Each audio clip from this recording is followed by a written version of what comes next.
في شان حبيبه مخبرا وآمرا إن الله وملائكته يصلون على النبي يا أيها الذين آمنوا صلوا عليه وسلموا تسليما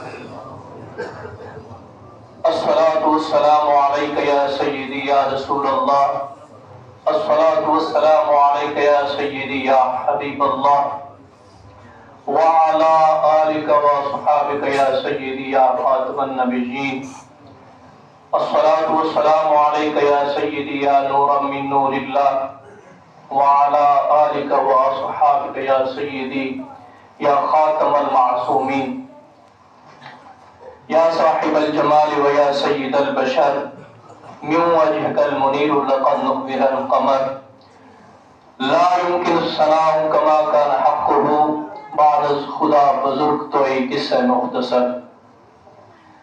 حمد و صلات کے بعد تمام دوستوں کو میری طرف سے السلام علیکم. دعا ہے کہ خلاق کے کائنات مالک لم یزل مجھ بندہ ناچیز کو جو میں نے آیت پڑھی ہے اس کا صحیح معنی اور مفہوم بیان کرنے کی توفیق عطا فرمائے.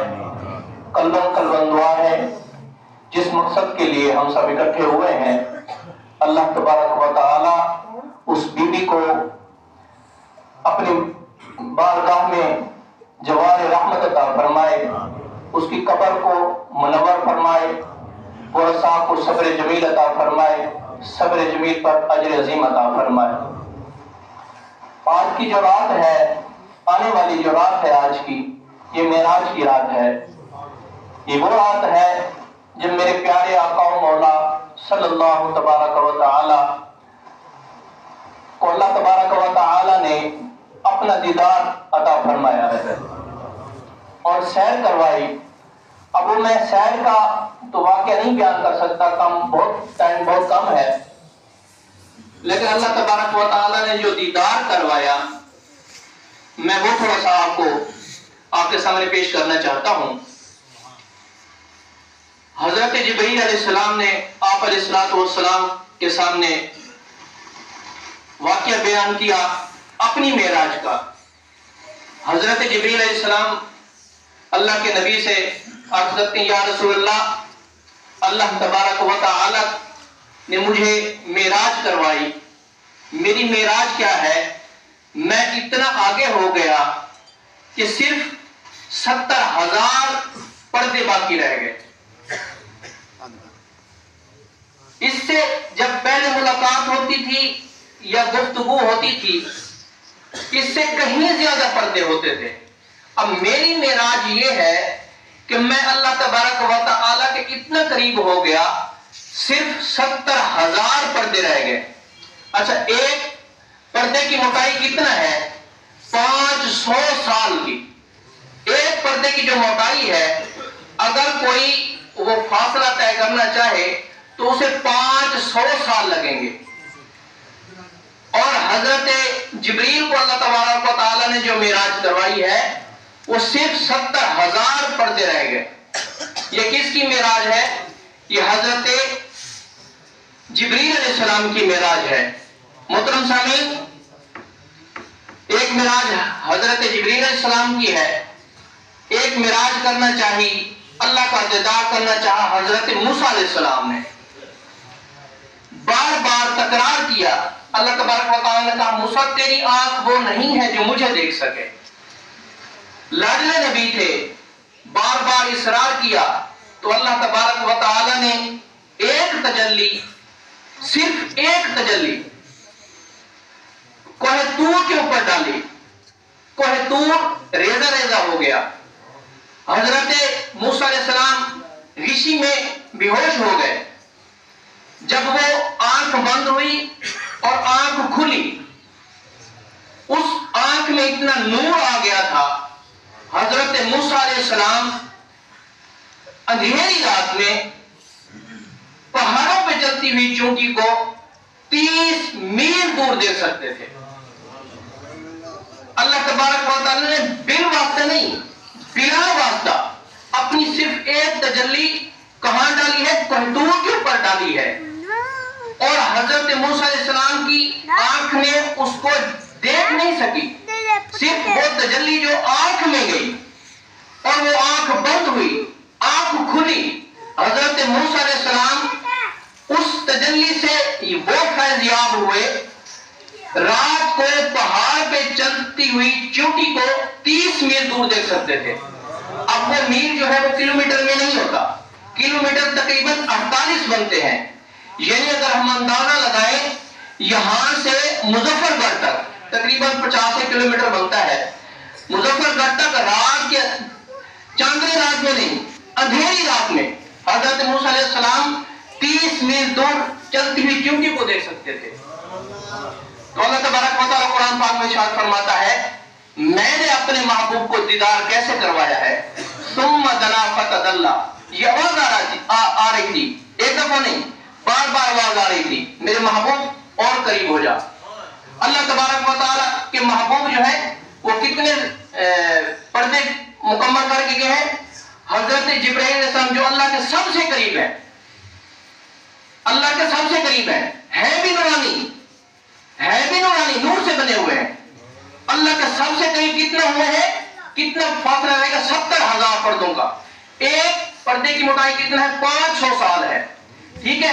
تو 70,000 پردے باقی رہ گئے، لیکن اللہ کے نبی چلتے گئے کہاں تک پہنچ گئے؟ اللہ کے عرش تک پہنچ گئے۔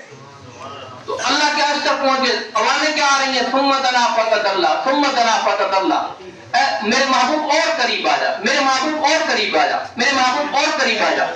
پھر اللہ کے محبوب قریب ہوتے ہوتے کہاں تک پہنچ گئے؟ اللہ کے عرش تک پہنچ گئے۔ تو اللہ کے محبوب جب عرش تک پہنچے اپنی نالین مبارک کو اتارنے لگے تو اللہ نے کیا فرمایا؟ میرے محبوب نالین کو پہن کے آؤ، میرا عرش آپ کی نالین کے تلووں کو چومنے کے لیے بےتاب ہے۔ سبحان اللہ۔ تو محترم سامعین، ایک موسیٰ کی آنکھ ہے، ایک حضرت جبرائیل علیہ السلام کا فاصلہ ہے، ایک اللہ تبارک و تعالیٰ نے اپنے محبوب کو مقام دیا ہے، کہاں تک؟ فَكَانَ قَابَ قَوْسَيْنِ أَوْ أَدْنَىٰ، پھر اتنا قریب ہو گئے جیسے قوسین اپنے سامنے ہو جاتی ہیں۔ اچھا، عرب کا یہ رواج تھا جب بھی جنگ ہوتی تھی وہ سب سے پہلے دو ان کے اپنے جو سب سے بڑے پہلوان ہوتے تھے وہ سامنے آتے تھے، وہ پھر دو تلواریں ہوتی تھی ان کو آگے ایسے ملاتے تھے، اسے قوسین کہتے ہیں، یعنی وہ اتنا قریب ہو جاتی تھی، بالکل ٹچ ہو جاتی تھی۔ تو اللہ تبارک و تعالیٰ نے اپنے محبوب کو اتنا قریب کر لیا، فَكَانَ قَابَ قَوْسَيْنِ أَوْ أَدْنَىٰ، قوسین سے بھی او ادنا، اس سے بھی کم فاصلہ رہ گیا۔ تو نبی علیہ السلام فرماتے ہیں کہ اللہ تبارک و تعالیٰ نے میرے کندھوں کے اوپر اپنے ہاتھ مبارک رکھے، میں نے وہ سب کچھ دیکھ لیا جو اللہ تعالیٰ نے پیدا کیا، میں نے وہ بھی دیکھ لیا جو اللہ تبارک میرے آنے سے پہلے جو کچھ اللہ تبارک و تعالیٰ نے پیدا کیا، میں نے وہ بھی دیکھ لیا جو قیامت تک آنے والا ہے۔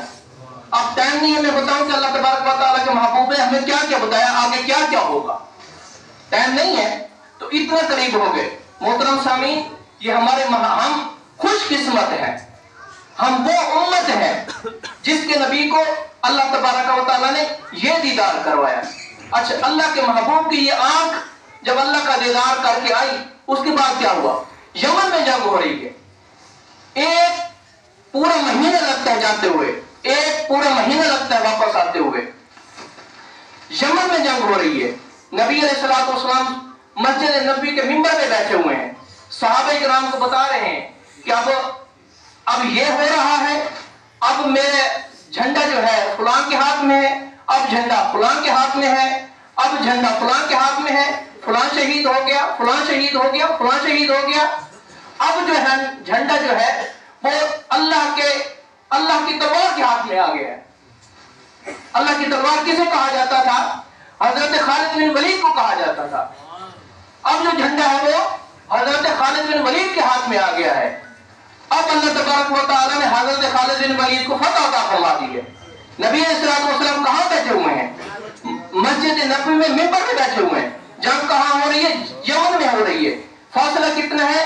ایک مہینہ جاتے ہوئے لگتا ہے، ایک مہینہ آتے ہوئے لگتا ہے۔ اللہ کے محبوب وہیں بیٹھے ہوئے بتا رہے ہیں۔ جب وہاں سے جنگ ختم ہوئی، قاصد آیا، آپ نبی علیہ السلام کے پاس آ کے بیٹھا تو عرض کرنے لگا، یا رسول اللہ، میں آپ کو واقعہ بیان کرنا چاہتا ہوں کہ جنگ میں کیا ہوا ہے؟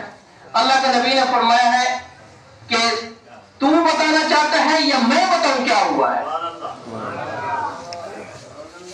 تو اس نے عرض کی، ان کا ایمان دیکھو کتنا کامل تھا، وہ یہ نہیں کہتے تھے کہ نبی بھی ہمارے جیسا ہے، ہم نبی جیسے، نعوذ باللہ من ذالک۔ ان کا ایمان یہ کامل تھا جو آنکھ یہ وہیں سے بیٹھ کے دیکھ سکتی ہے، ہم وہاں موجود ہوتے ہوئے بھی نہیں دیکھ سکتے۔ تو محترم سامعین، اللہ کے نبی نے جب یہ پورا اس جنگ کا نقشہ کھینچا اور پورا واقعہ بیان کیا تو اس نے قسم کھائی، اللہ کے محبوب بالکل ایسا ہی ہوا ہے۔ تو محترم سامعین، ہم اس نبی کی امت ہیں، ہمیں چاہیے کہ ہم اس نبی کی امت اپنی عظمت کو پہچانیں۔ آج ہم کس لیے اکٹھے ہوئے ہیں؟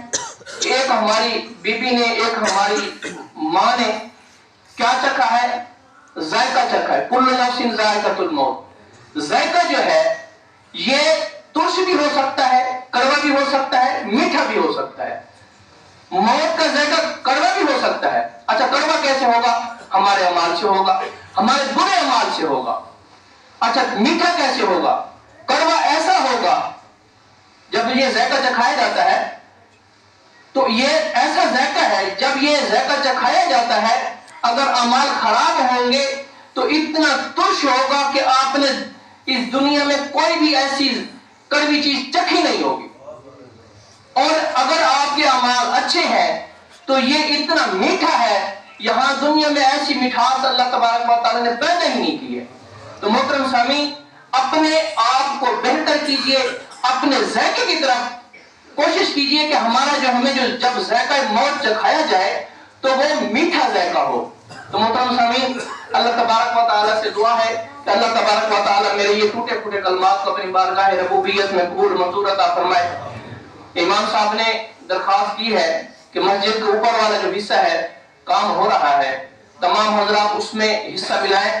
اچھا یہ ایسا حصہ ہے، یہ آپ کو ثواب سے